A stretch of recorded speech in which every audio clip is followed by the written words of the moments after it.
আসসালামু আলাইকুম এভরিওয়ান। আজ আমি আপনাদেরকে নিয়ে এমন এক পবিত্র জায়গায় এসেছি যেখানে ধূলিকণাও আকাশ ছুঁয়ে কথা বলে। এমন এক পবিত্র জায়গা যেখানে দাঁড়িয়ে হৃদয় কেঁপে ওঠে এবং চোখ ছলছল করে ওঠে।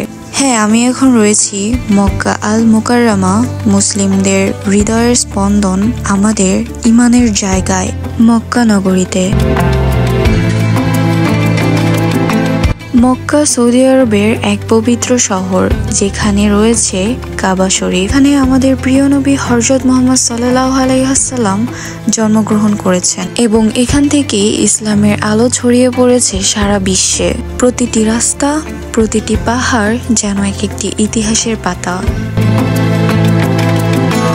আমি এখন আছি মসজিদুল হারামের চত্বরে।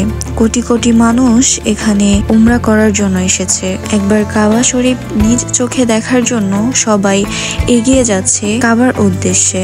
হাজারো মানুষের ভিড়ে কাবা শরীফ একবার নিজ চোখে দেখার জন্য আমিও হেঁটে যাচ্ছি গুটি গুটি পায়ে, যেন হাজারো দিনের স্বপ্ন আজ পূরণ হতে যাচ্ছে।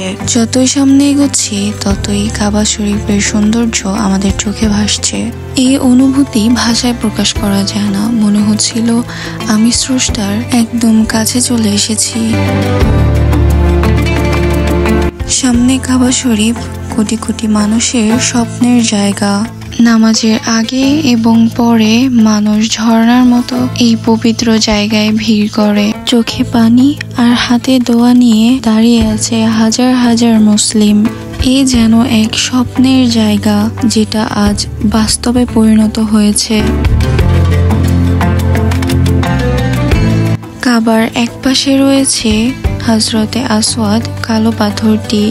কেউ চুমু দেয়, কেউ স্পর্শ করতে চায়, আবার কেউ দূর থেকেই চোখ বন্ধ করে মোনাজাতে চায়, কারণ এই পাথরটি জান্নাত থেকে এসেছে।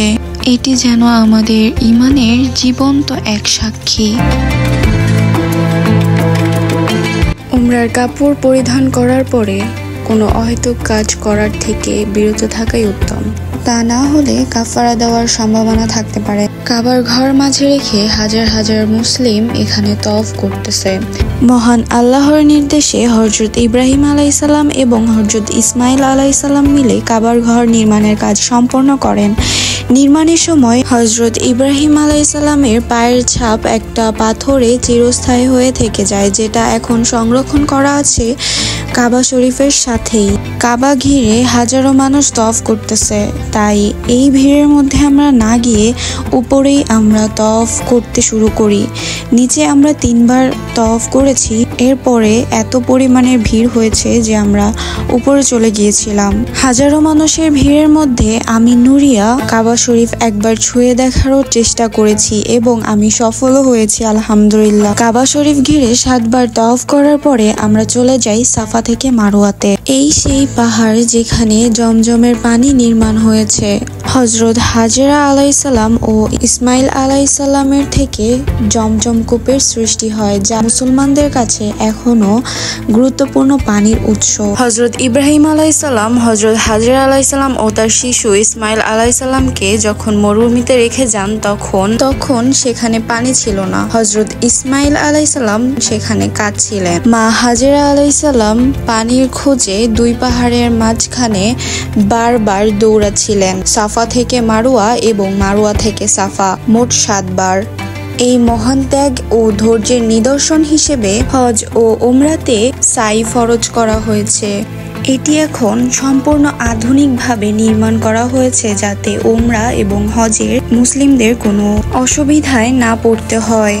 আমরা সাফা থেকে মারওয়া এবং মারওয়া থেকে সাফায় 7 বার সাই করার পরে 2 রাকাত নফল নামাজের মাধ্যমে উমরা সম্পন্ন করি, যেটা একইভাবে 7 বার কাবায় তওয়াফ করার সময়ও 2 রাকাত নফল নামাজের মাধ্যমে তওয়াফ সম্পন্ন করতে হয় এবং তারপরে সাফা থেকে মারওয়া এবং মারওয়া থেকে সাফায় সাই করতে যেতে হয়। 2 রাকাত নফল নামাজ পড়ার পরে আমাদের চুল মোবারক কেটে উমরা সম্পন্ন করতে হয়।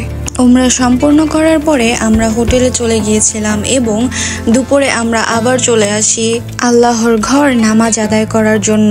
এখানে এসে সত্যি আমি বদলে গিয়েছি। অনেক প্রশ্নের উত্তর পেয়েছি, অনেক কান্না কেটেছে চুপি চুপি। মনে হয়েছে দুনিয়ার সব ব্যস্ততা ভুলে আমি শুধু আল্লাহর সামনে দাঁড়িয়ে আছি, যেন বলছি আল্লাহ তুমি ছাড়া আমার কেউ নেই। আমি দোয়া করি প্রতিটি মুসলিম যেন একবার হলেও এই মক্কা নগরীতে এসে আল্লাহর ঘর সামনাসামনি দেখতে পারে।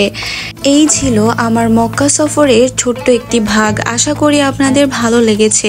যদি ভালো লেগে থাকে অবশ্যই আমার চ্যানেলটাকে সাবস্ক্রাইব করে পাশেই থাকবেন। এরকম নতুন নতুন ভিডিও পেতে আমার চ্যানেলটি সাবস্ক্রাইব করে রাখবেন। দেখা হচ্ছে পরবর্তী ভিডিওতে। আল্লাহ হাফেজ।